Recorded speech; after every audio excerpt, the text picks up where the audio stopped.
మీరు పాట రాసేటప్పుడు పదాలకు ఎక్కువ పవర్ ఉంటదంటారా? లేదంటే సిట్యుయేషన్స్‌కి ఎక్కువ ఉంటదంటారా? అంటే మీకు రిక్వైర్మెంట్స్ ఉంటాయి కదా! వాళ్ళు సన్నివేశానికి చెప్పేవి. సినిమా పాట వరకు మాత్రం సన్నివేశానికే ఎక్కువ శక్తి ఉంటదండి. హ్మ్. దాని నుంచే పుడతాయి. హ్మ్.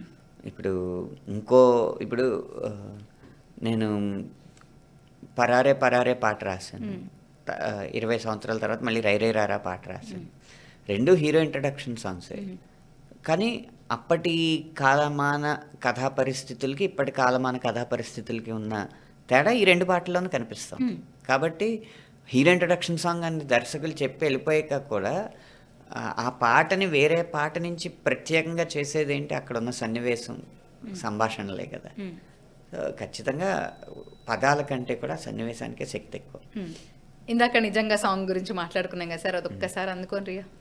నిజంగా నేనైనా పాట చెప్తున్నప్పుడు ఆ సినిమాలో కొన్ని సన్నివేశాలు చెప్పేవారనమాట. హీరోయిన్ క్యారెక్టరు ఇలా అనుకుంటాడు, నాకు కాబోయేవాడు ఏం చేయాలంటే నాకు పట్టపగలే చుక్కలు చూపించాలి అని అవును. ఒక పాయింట్ రాసుకుంటది. ఆహా! అరే ఇదేదో పట్టపగలే చుక్కలు చూపించలేదు, ఎంత కోరిక, దీన్ని పాటలో ఎలా అయినా తేవాలనుకుని పాట అంతా వింటున్నా. ట్యూన్ ఎక్కడ కుదురుతుంది ట్యూన్ చాలా మెలోడియస్గా ఉంటుంది కదా, మరి పట్టపగలే చుక్కలు చూపిస్తాడా అని అంత అలా వెస్టర్న్లో అనలేం కదా, అవును. మాస్గా అనలేం అవును. కదా. సో ఒక చోట ట్యూన్ బాగుందనిపించి పాట ఆఖరికి వాళ్ళిద్దరూ పార్క్లో ముద్దు పెట్టుకుంటూ ఓ పేపర్ ఫోటోకి దొరికిపోతారు. అవును. సో ఆ సన్నివేశాన్ని తీసుకున్నానమాట.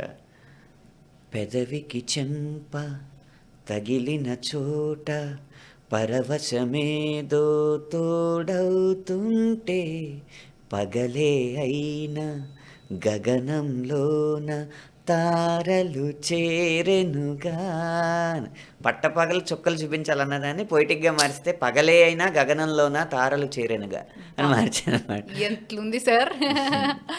సో ఇది మామూలుగా. వచ్చిన తర్వాత అప్పుడు ఇంత గొప్ప విషయాలు జరుగుతున్నాయి కాబట్టి ఇది నమ్మలేని సిచ్యువేషన్‌లో ఉంది అనేది దీని పల్లవి అవ్వాలని చెప్పి, నిజంగా నేనేనా ఇలా నీ జతలో ఉన్నా, ఇదంతా ప్రేమేనా ఎన్నో వింతలు చూస్తున్నా,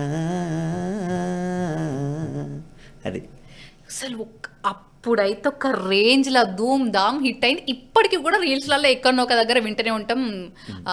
మ్యారేజెస్‌లో కూడా వింటాం సార్ కొన్ని కొన్ని సందర్భాల్లో అప్పుడైతే అయితే అంటే ఈ పాట పుట్టారా అసలు. మీరు? హ్మ్. అప్పుడైతే అంటే మీరు పుట్టారా? పుట్టిన సార్ అప్పుడు నేను 6థ్ క్లాస్ ఏమో. అబ్బో! ఆ! ఎంత మంచిగుండెనో, మస్తు మస్తు ఇంటుండే అప్పుడు. బాగా మ్యూజిక్ ఛానెల్స్‌లలో ఈ పాటనే ఎక్కువ మారుమోగిపోతుంటుండే.